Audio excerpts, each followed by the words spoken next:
Hello students, this is Mukta Jain. Today we are going to start chapter reproductive health. In our previous video, we will discuss about population explosion, birth control and contraceptive methods. In this video, we will discuss about infertility. What do you mean by infertility? The couples which are unable to reproduce children in spite of unprotected sexual cohabitations are called infertile. The reason for this could be many. Physical भी हो सकता है, कोजेनिटल्स भी हो सकता है, diseases हो सकता है, ड्रग्स की वजह से हो सकता है, इम्यूनोलॉजिकल प्रॉब्लम्स हो सकती है, इवन फिजियोलॉजिकल प्रॉब्लम भी हो सकती है, जिसकी वजह से कपल रिप्रोड्यूस नहीं कर पाते हैं और अपने चाइल्ड को बर्थ नहीं कर पाते हैं. That is called infertility. Infertile couple can be assisted to have children through certain special techniques. ये कुछ स्पेशल टेक्निक्स हैं जिनके द्वारा इनफर्टाइल कपल्स चाइल्ड को बर्थ कर सकते हैं. इस टेक्निक्स को बोला गया है assisted reproductive technology, that is called ART, which includes, जिसमें इंक्लूड्स होता है.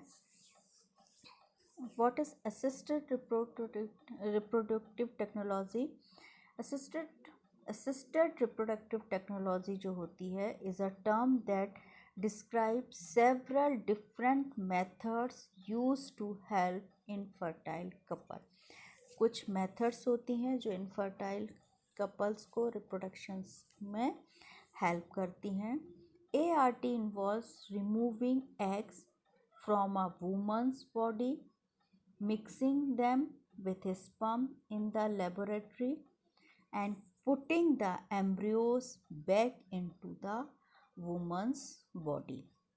इसमें वुमेंस बॉडी में से एग रिमूव करके स्पर्म से मिक्स करके लेबोरेटरी में उसको एम्ब्रियो में डेवलप करके वुमन बॉडी में इंजेक्ट कर दिया जाता है. That is called ART. ART includes these technologies. Number 1, IVF, ET, in vitro fertilization and embryo transfer. Next है GIFT, GIFT, gametes intrafallopian transfer. फिर है GIFT, zygote intrafallopian transfer. Next है IUI, intrauterine insemination. And next है ICSI, intracytoplasmic sperm injection. ये कुछ methods हैं जो ART technology में यूज़ होती हैं. We will discuss first method, in vitro fertilization या IVF. In vitro means fertilization outside the body. It is often used when a woman's fallopian tubes are blocked or when a man produces too few sperm. Generally, in vitro fertilization उस समय use किया जाता है जब women's की fallopian tube blocked हो या mail में स्पर्म्स बहुत कम बनते हों, फ्यूज स्पर्म्स प्रोड्यूस करता हो male. Doctors treat the women's with a drug that causes the ovaries to produce multiple eggs. Drugs के द्वारा ये ट्रीट किया जाता है जिससे एक एग जो रहते हैं मल्टीपल से एग्स प्रोड्यूस करने लगती है ovary. Once mature the eggs are remove from the woman. एक मैच्योर एग को वुमेन्स बॉडी से रिमूव किया जाता है. They are put in a dish in the lab along with a men's sperm for fertilization. और lab में men's sperms के साथ उसको फर्टिलाइज किया जाता है। After 3 to 5 days healthy embryos are implanted in the woman's uterus. This method is called IVF, in vitro fertilization. Now next method, GIFT, GIFT, gamete intrafallopian transfer. In this method involve transforming egg and sperm into the woman's fallopian tube. So fertilization occur in woman's body. इसमें sperms को direct women's के fallopian tube में transfer कर दिया जाता है fertilisation के लिए. That is called gamete intrafallopian transfer. Gamete को फैलोपियन में ट्रांसफ़र करना.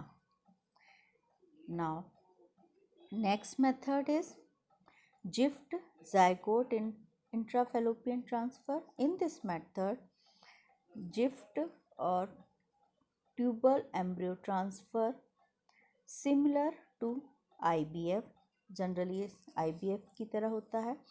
Fertilisation occur in the laboratory. Egg और स्पर्म्स को लेबोरेटरी में फर्टिलाइजेशन कराया जाता है. Then a very young embryo is transferred to the fallopian tube inside of the uterus. और फिर उसको एम्ब्रियो को ब्लास्टोमियर स्टेज पर आने के बाद उसके यूट्रस में ट्रांसफ़र कर दिया जाता है.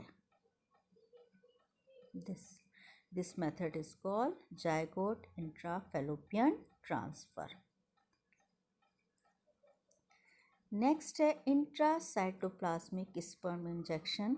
इन this method specialised producers to form an embryo in laboratory in which sperm is directly injected into ovum.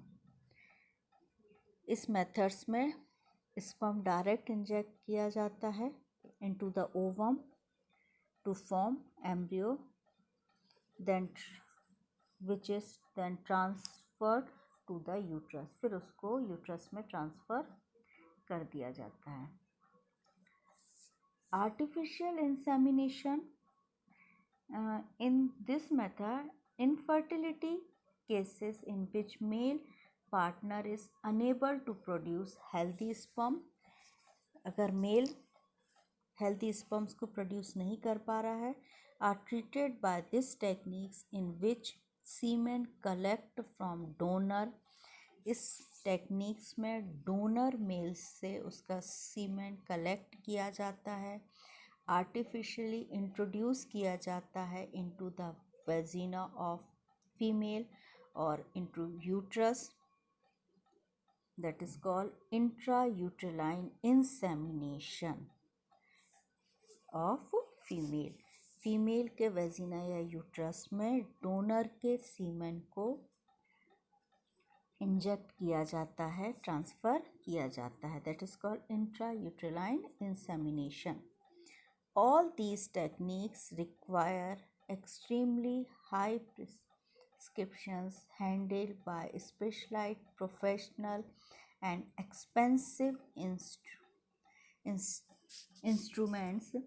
Therefore, their benefits are limited to certain countries and people.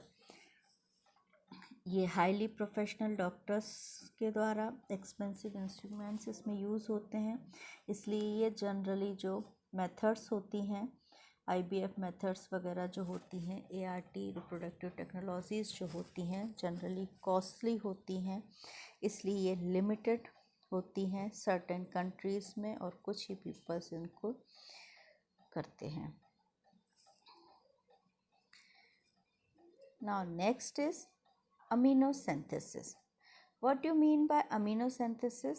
Amniocentesis is a technique used to find out chromosomal abnormalities in developing embryo by using amniotic fluid. Amniotic fluids के द्वारा foetus में यदि कोई chromosomal abnormalities है उसको detect करने के लिए ये टेक्निक्स यूज़ की जाती है। ये टेक्निक्स जनरली जेनेटिकली डिसऑर्डर्स को डिटेक्ट करने में यूज़ होती है। It is also misused to check fetal sex determination based on the chromosomal pattern in the amniotic fluid surrounding the developing embryo। इस टेक्निक्स को जनरली बैन किया गया है क्योंकि इसका मिसयूज़ होने लगा। क्रोमोसोमल पैटर्न्स के बेस पर चाइल्ड का सेक्स डिटरमाइन किया जाने लगा। तो जनरली ये जेनेटिकली डिसऑर्डर्स को डिटेक्ट करने में ही यूज़ की जाती है डॉक्टर्स के द्वारा। Okay, our topic is completed. Thank you.